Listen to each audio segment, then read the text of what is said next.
Oh, yeah. No, I'm right here next to Steve. Oh, okay.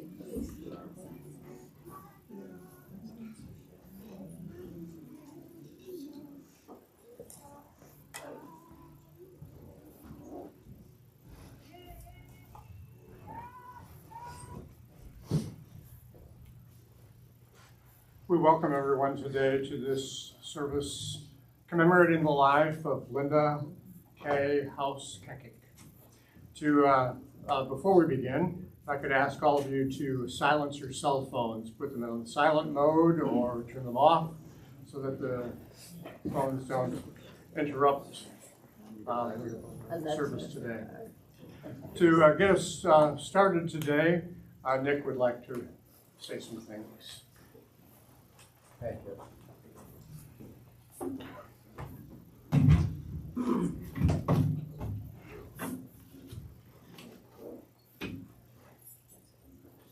So, good morning, everyone. Good morning. Good morning. I'm going to wait for Cheryl to get seated. So anyway, thanks for being here. Thank you very much. And I am proud to say that I'm Linda's husband. And you know the old cliche, behind, okay, and don't get in my stuff, let me finish. Behind every successful man, there's a woman.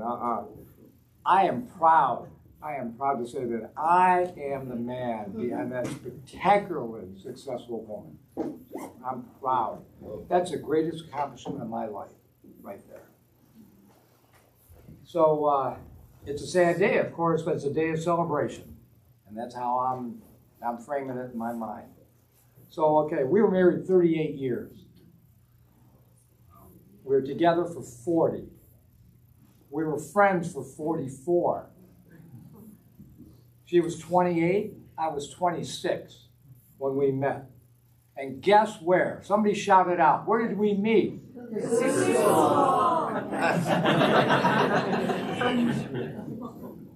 Spring of 1978. Well, I don't even know. Community Education Center, Old Central on Western and Vine. 3rd floor, we met. So the theme of this celebration is Linda's spectacularly successful life. However, success is not everything. Far from it. She was something way, way more significant than being a success. So I'm going to use a word to describe Linda that might trigger you, okay? Some of you. Might make you uncomfortable. And that's okay. Be with it. Well, my friend Robin Knott would tell me, he said, just sit with it. Sit with that uncomfortableness. Sit with that, whatever is triggered. Okay? And maybe nothing will happen. I don't know. May confuse you. Just give me a chance. And it's a word I'm going to use that we don't use in our culture very much anymore. So here we go. So yes, Linda was a spectacular success.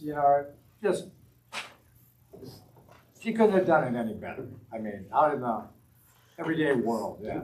Anything she did, she was a Renaissance woman. Everything she touched, in a way. But, like I said, there's something way more significant. Here we go.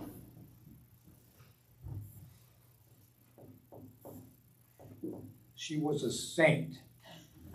If you're getting triggered, that's okay. Hold on, because I'm gonna make my case within the context of the 4 agreements. Now, I assume you know. I'm gonna read them over. She lived by the 4 agreements. She kept the book at her table, next to her chair. And actually, my last memory of 4 agreements is my granddaughter Kendall sitting there and picking up a book, and everybody, family members, paged through that book. So, be impeccable with your word. Don't take anything personally. Don't make assumptions. Always do your best. Those are the 4 agreements. So, my definition of a saint is a human being who practices two of these agreements almost unceasingly, basically at 100% level. If you can do two of them, you're a saint, in my opinion. So let me make my argument. Always do your best. I never once, in 44 years of knowing that woman, never once saw her do anything less than her best. And I challenge anybody to give me an example where she didn't do her best. So, 100%, 99%. And impeccable with your word, same thing. She always kept her word. And in terms of being married to her, that was not pleasant sometimes. That was not pleasant. You did not want to disappoint Linda.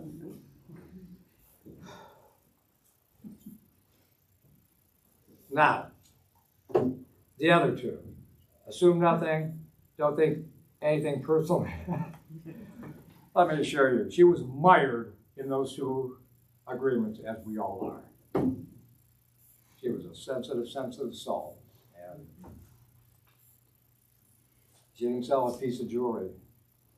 Actually, at the KIA, the first time in her, that wintry night, that Friday night at the KIA, remember when? And I was there selling her glass, and she was in selling her jewelry. She did not sell a piece that night. First time she's ever been shut out. And she was devastated. I mean, but Linda, resilient, picks herself back up. But yeah, so yeah, taking things personally, it was not fun sometimes watching her sell jewelry. I mean, and it was fun, but it's like, anyway, I promised not to ramble, and that was a ramble. Okay, so let's go. She was spectacularly successful as a professional, as a woman, as a family person, but here it is. In my humble judgment, within the framework of the four agreements, Linda House-Kekik was a saint. So thanks for being here, and let the celebration begin.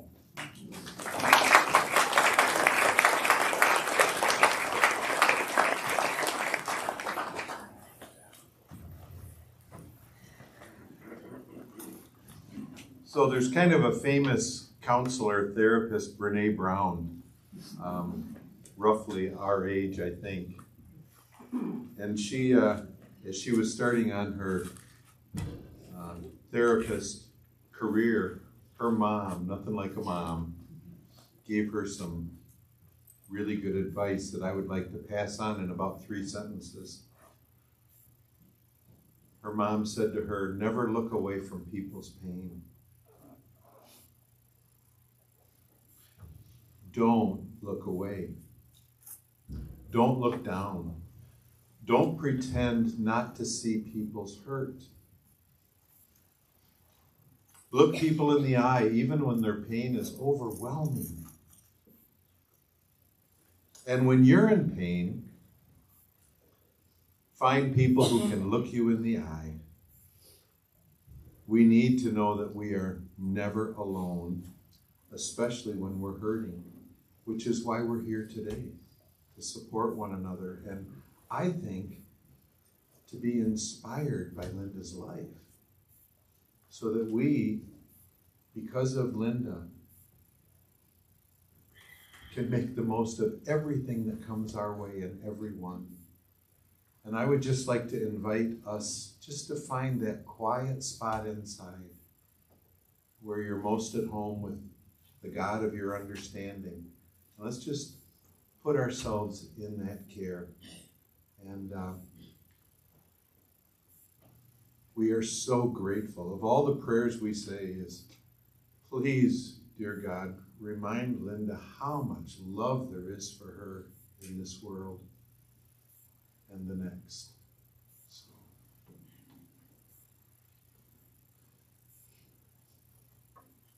For Linda's life, we thank you, dear God, for all the people who show up today to be part of the story. And we ask your richest blessings on us all, but even more so, because of Linda, make us into the blessing that our world needs us to be this day. Amen. Okay, we have a couple of family speakers who want to share some brief thoughts with us. The first is David.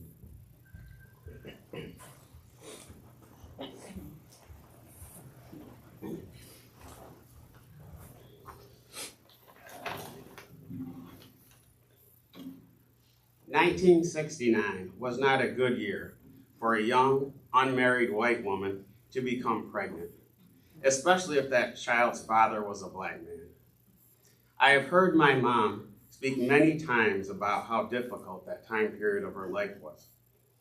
In the late 60s, the normal expectation was that a child of mixed race parentage should be put up for adoption. But there was one nurse who held her hand and told her that she needed to make the decision. That was not a decision anyone else could make for her, no matter how many people tried to do just that. Her youth was defined by the vast expanse of water that is Lake Michigan. As a child, she would often take me to South Beach in Muskegon. As we walked along the pier, she would regale me with stories of her youth, growing up spending so much time among the dunes. One of the most terrifying stories she told me was that once she was in high school and she fell into the lake with a sweater on. Water immediately filled the fabric, dragging her down into the water. That was when a friend drove in and rescued her, pulling her to safety. I could not help but think that once again, there is a story of a stranger that I will never meet who had an incredible amount of impact on my life. When I was young, my mother would spend her relaxation time stripping furniture and doing macrame. She always needed to be doing something. She always stayed busy and engaged. She was an artist, not only in her creation of beautiful art, but in the way she lived her life. We took numerous trips throughout my youth, almost always packing our own food and camping. And I do admit that at times I would look around a museum's lunchroom and be envious of the other children eating their hot food from the lunch counter while we sat and ate out of paper sacks. Or when trying to sleep in a freezing or swelteringly hot tent, I would sometimes wish to be in a hotel room. Now looking back, I see these moments through the eyes of a father, and I cannot help but treasure them. And I have tried to, during the many trips I have taken with my daughter, instill a sense of reverence in the natural world to her. Often, when asleep as a child, I would be awoken by a phone call in the night. And then my mother would grab her coat and hurry out to take care of a child in need. She was like a real-life superhero. Those years in Child Protective Services were as precious to her as they were emotionally draining. The work she did there saved children's lives, and she was immensely proud. Later in her career with the state, she worked with the elderly and supervised volunteers. One of her favorite yearly tasks was giving out boxes of food and presents on Christmas and Thanksgiving. She originally used Marines to deliver to the community, but the residents often would not answer the door to the uniformed men. So instead, a tradition was born, and my sister and I would spend the days before the holidays delivering carloads of presents. At first, I hated it, but then I grew to love going out there and seeing the smiles on people's faces. It was a truly rewarding experience that was forced upon me. She liked to talk of how she was the receiver of donations of last resort. People who had tried to donate their time and money to a good cause, but whose donations for other organizations had been turned down. For example,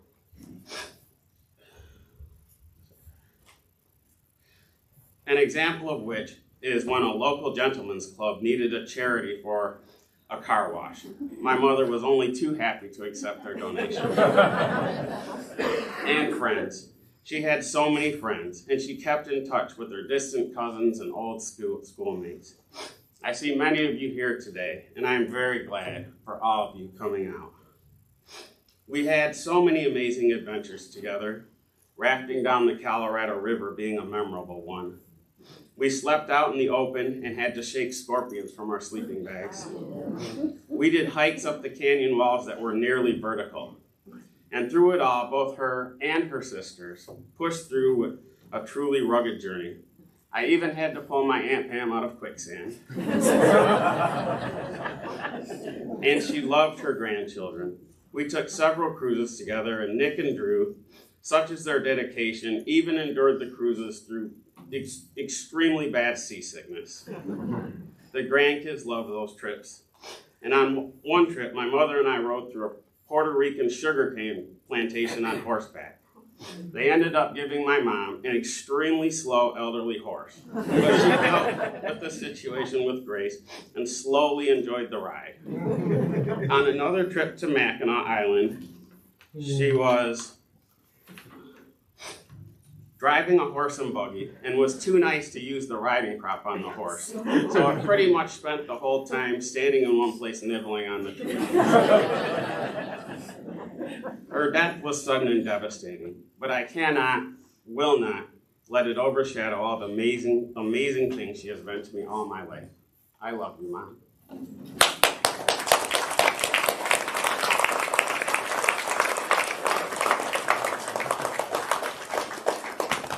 Thank you, David. That was beautiful. And now we're going to listen to Callie.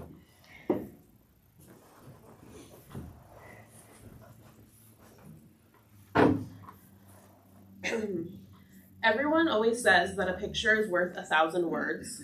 My grandma loved taking pictures and documenting different moments throughout all of our lives. One of my favorite pictures is one of us laying down in the grass, holding hands with ear-to-ear smiles on our faces as we laugh together. I love this picture because it embodies a lot of who my grandma was, all in one picture. She was a smiling face you would see, ready to greet you at all the family gatherings, from pool parties to Christmas Day. She loved her family fiercely and unconditionally through any ups and downs. She was the definition of family-oriented. She loved nature and getting to see the world.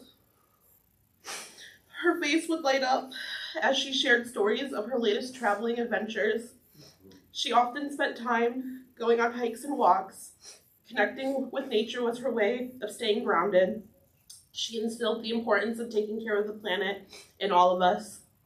She was a passionate person. This could be seen through her art and jewelry. She had creativity like no other. I fondly remember spending times with her as a child, making projects with her in her studio. When losing someone, we try to find ways to continue to feel connected with them throughout our lives. My grandma lives on through the trees on her property that she enjoyed planting and watching grow. She lives on through her artwork that she spent countless hours pouring her creativity into, that hang in different homes. She lives on through the soft breeze that will run through her garden in the spring and the flowers that will bloom. And she lives on through the waves as they reach up to the lighthouse on Lake Michigan. But most importantly to her, she will live on through our laughs and faces as our family gathers together and shares stories of her life in the ways she greatly impacted all of ours.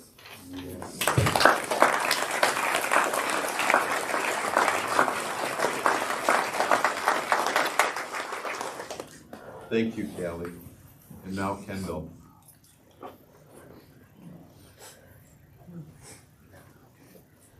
Just as a pre-warning, I'm not the best at public speaking. I thought this was kind of important.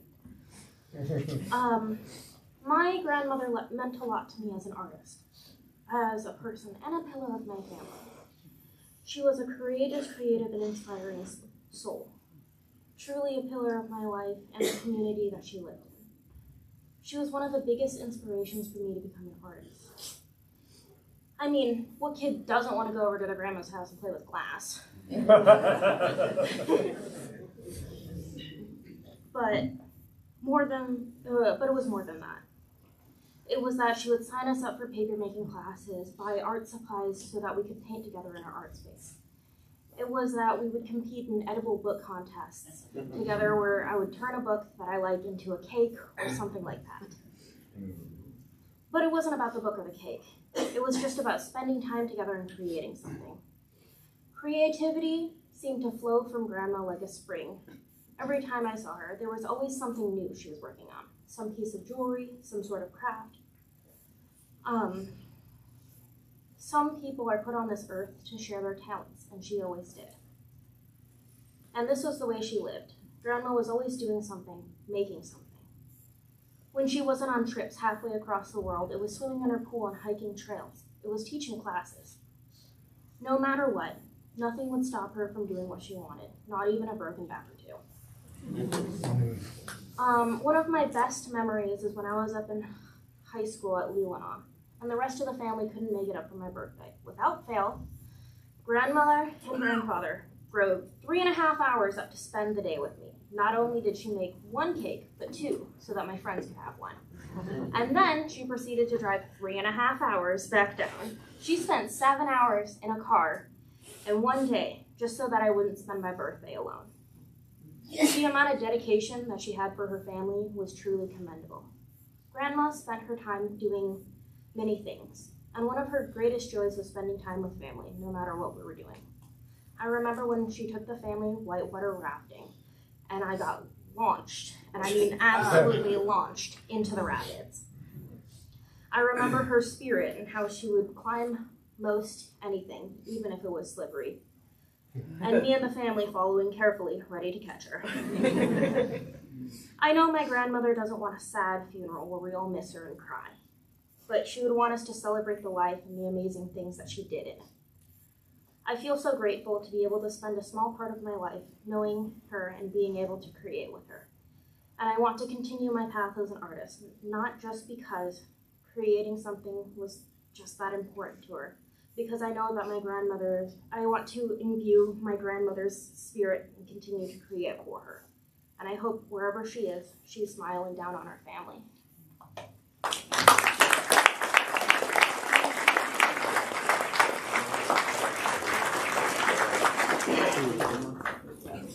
Go, guys. Thank you, Kendall. Thank you all 4 of you. This time we're gonna have some music from Robin.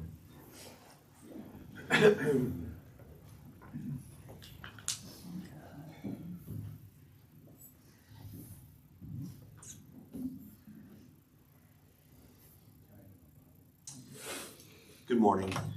This is a song that was chosen by Nick and Linda to be played at their wedding. And Rita Eichert played this song for them at their wedding 38 years ago. Yeah. The late Jim Croce wrote this. If I could save time in a bottle, the first thing I'd like to do is to save every day until eternity passes away and just spend them with you. If I could make days last forever, and if words could make wishes come true, I'd save every day like a treasure, and then again I would spend them with you. But there never seems to be enough time to do the things I want to do once you find them. I've looked around enough, you know, and you're the one I want to go through time with.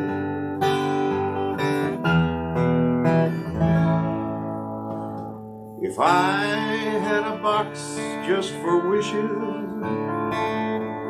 the dreams I'd never come true, the box would be empty except for the memory of how they answered by you. But there never seems to be enough time to do the things I want to do once you find them. I've looked around enough to know that you're the one I want to go through time with.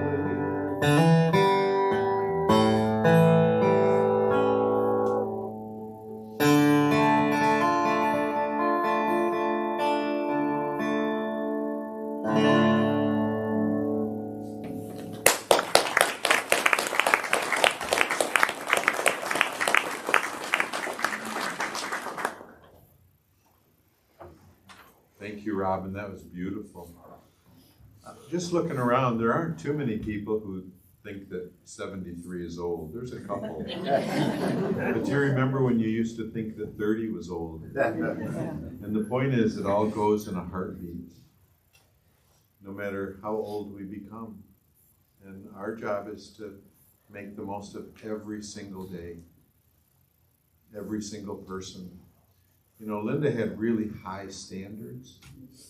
So take a bow, everybody, that you found a place, an important place in her life, in her world.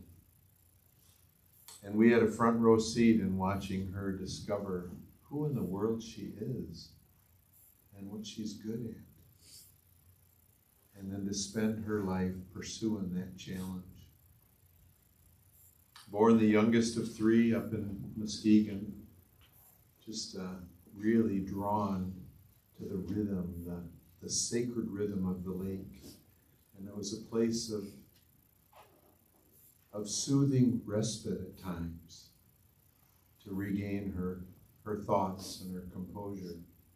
This is one of those lessons that we all can walk away from, that we have an obligation to our lives to find some sacred place where we too are rejuvenated and where our thoughts can be calm, or our lives can be stirred up so that we can get on with the business of living our lives and following our dreams like Linda has done for these fast but intense 73 years. She had a wonderful, wonderful set of parents. Her dad worked all the time.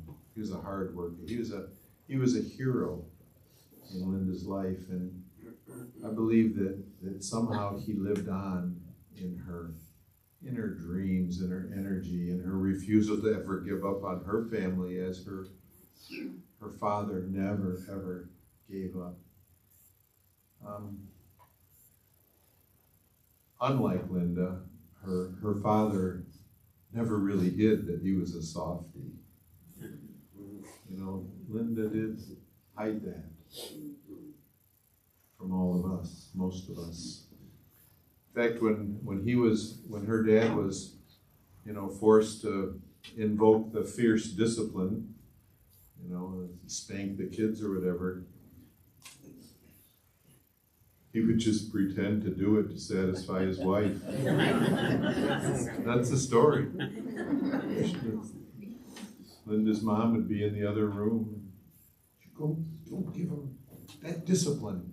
And he'd whack a book real loud and tell Linda to yell. But he, like Linda,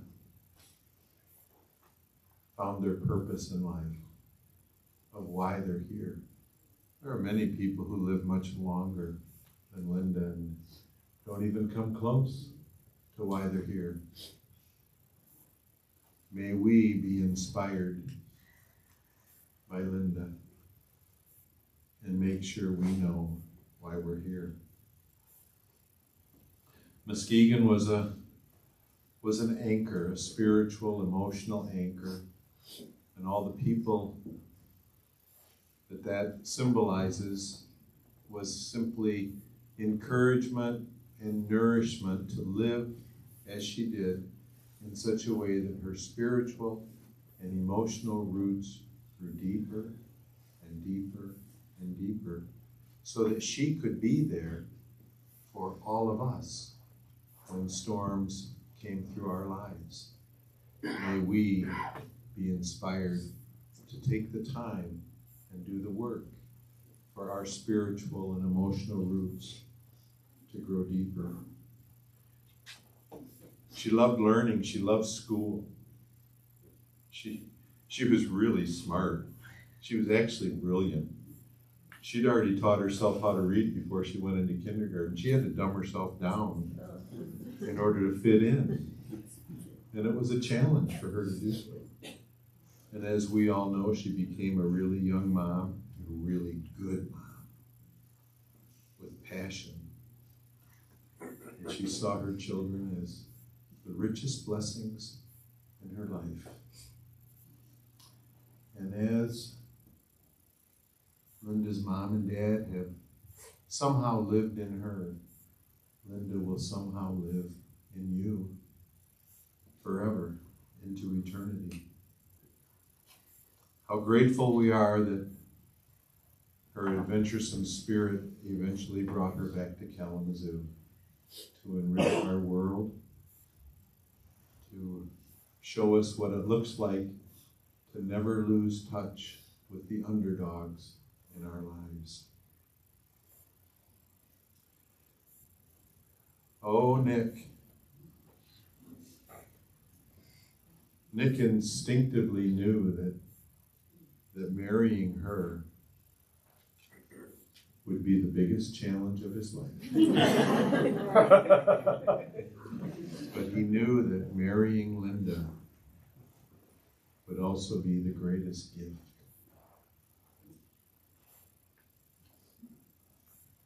Known each other forever, honored the independent spirit in each, and they never suffocated each other with those awful expectations. And as we mature, we do find our place in people's lives. And because Linda was such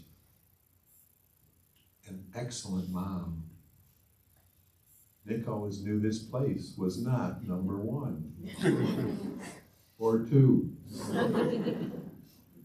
And as Linda became a grandma, 3, 4, 5, Nick and Linda have adjusted, and they're okay.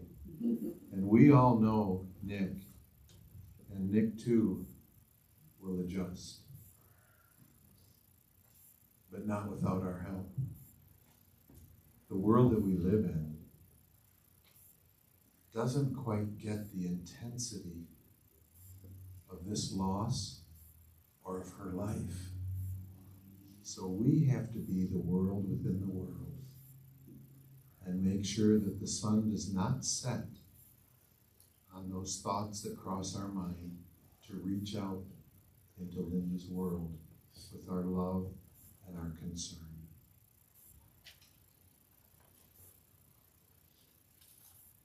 On behalf of all of us, we say to Linda,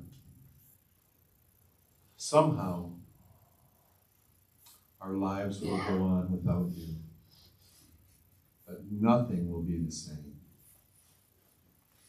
We hide our heartache whenever we hear your name.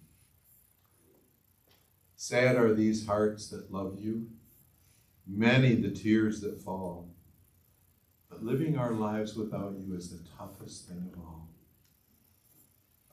You did so many things for us and with us.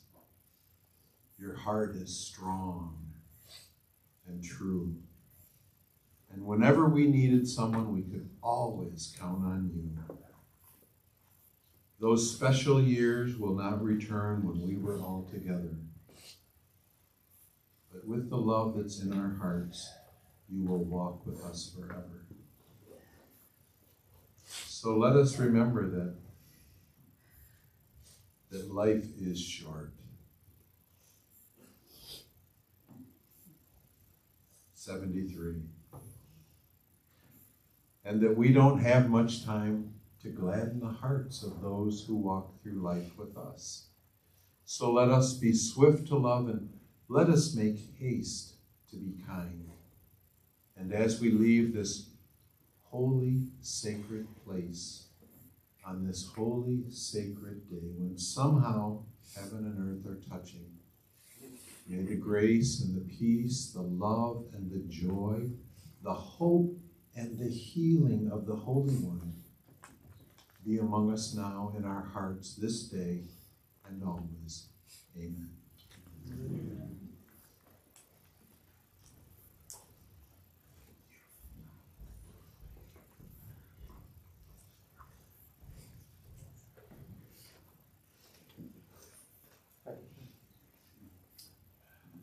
On behalf of Dan Adams, Brad Bell, and the entire staff of Joldersma Klein Funeral Home, I want to thank you for the opportunity that's been ours to be of service to you at this time.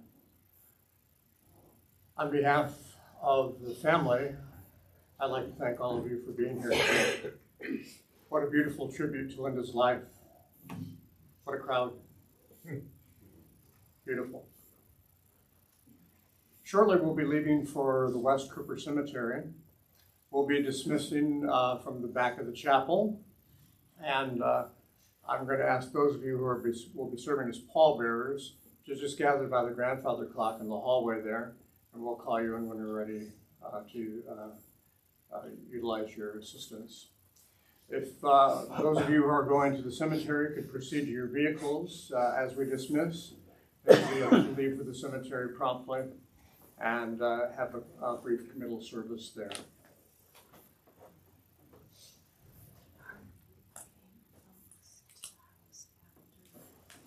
Okay.